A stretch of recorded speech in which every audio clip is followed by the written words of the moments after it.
नागर विमानन मंत्री ज्योतिरादित्य सिंधिया ने बताया कि मध्य प्रदेश में 5 ड्रोन स्कूल स्थापित किए जाएंगे। ICMR-RMRC डिब्रूगढ़ ने ओमिक्रॉन वेरिएंट का 2 घंटे में 100% पता लगाने वाली किट तैयार की। वर्तमान में वेरिएंट का पता लगाने में लक्षित सीक्वेंसिंग के लिए न्यूनतम 36 घंटे और संपूर्ण जीनोम सीक्वेंसिंग के लिए 4-5 दिन लगते हैं। सरकार ने देश भर में 21 ग्रीनफील्ड हवाई अड्डों की स्थापना के लिए सैद्धांतिक रूप से मंजूरी दे दी है। तमिलनाडु के प्रसिद्ध मदुरई मीनाक्षी मंदिर श्रद्धालुओं के लिए खोल दिया गया है। सरकार ने देश में कोयला उत्पादन को 2022 से 23 और कोल इंडिया लिमिटेड को 2023 से 24 तक 1 अरब टन के स्तर तक बढ़ाने की योजना तैयार की है। भारत ने ओडिशा में व्हीलर द्वीप से सुपरसोनिक मिसाइल असिस्टेड टारपीडो का प्रक्षेपण किया। इस शस्त्र प्रणाली को DRDO ने भारतीय नौसेना के लिए विकसित किया है। यह अगली पीढ़ी की मिसाइल है जो stand of torpedo delivery system पर आधारित है। इस प्रणाली का डिजाइन टारपीडो की पारंपरिक मारक क्षमता से आगे के लिए पनडुब्बी रोधी युद्धक क्षमता के विस्तार के लिए किया गया है। CBSE ने 10वीं की बोर्ड परीक्षा में विवादित प्रश्न वापस ले लिए हैं और विद्यार्थियों को इसके लिए पूर्ण अंक दिए जाने का फैसला किया है। लोकसभा ने नशीली दवाओं और नशीले पदार्थ विधेयक 2021 को पारित कर दिया।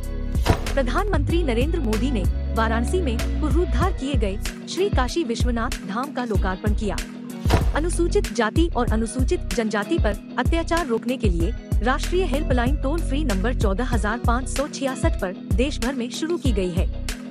जम्मू कश्मीर में श्रीनगर के बाहरी इलाके के जेवान इलाके में पुलिस वाहन पर आतंकवादियों की गोलीबारी में 2 पुलिसकर्मी बलिदान हो गए और 12 अन्य घायल हो गए। हमलावरों की तलाश जारी है। सरकार ने बताया कि पिछले महीने की 30 तारीख तक 18 चरणों में लगभग 7,995 करोड़ रुपए के चुनावी बॉन्ड बेचे गए हैं। चुनावी बॉन्ड की बिक्री 2 जनवरी 2018 से शुरू की गई थी।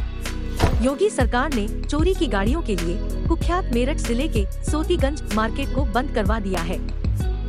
पिछले कुछ दिनों से कई पार्टियां अटेंड कर रही करीना कपूर और अमृता अरोड़ा कोरोना पॉजिटिव पाई गई हैं और अब दोनों क्वारंटाइन हैं। दारुल उलूम देवबंद सऊदी अरब पर भड़का, कहा तबलीगी जमात दीन का काम करता है, जबरन किया जा रहा है बदनाम। जावेद अख्तर ने कंगना रनौत के खिलाफ गैर जमानती वारंट जारी करने के लिए सोमवार को एक कोर्ट में याचिका दायर की। अमेरिका के केंटकी राज्य में विनाशकारी तूफान से मरने वालों की संख्या 100 से अधिक हुई। अभी भी कई जीवित लोगों की तलाश जारी है।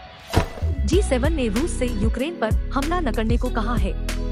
इन देशों ने किसी भी तरह के हमले की स्थिति में कड़े परिणाम भुगतने की चेतावनी दी है। अमेरिकी राष्ट्रपति जो बाइडेन ने रूस के राष्ट्रपति व्लादिमीर पुतिन को यह स्पष्ट कर दिया है कि अगर रूस ने यूक्रेन पर कब्जा करने की कोशिश की तो उसे गंभीर आर्थिक परिणामों का सामना करना पड़ेगा। अमेरिका की जानी मानी उपन्यासकार और इंटरव्यू विद द वैम्पायर की लेखक एनी राइस का 80 वर्ष की उम्र में निधन हो गया। दक्षिण अफ्रीका के राष्ट्रपति सिरिल रामाफोसा कोविड से संक्रमित हुए।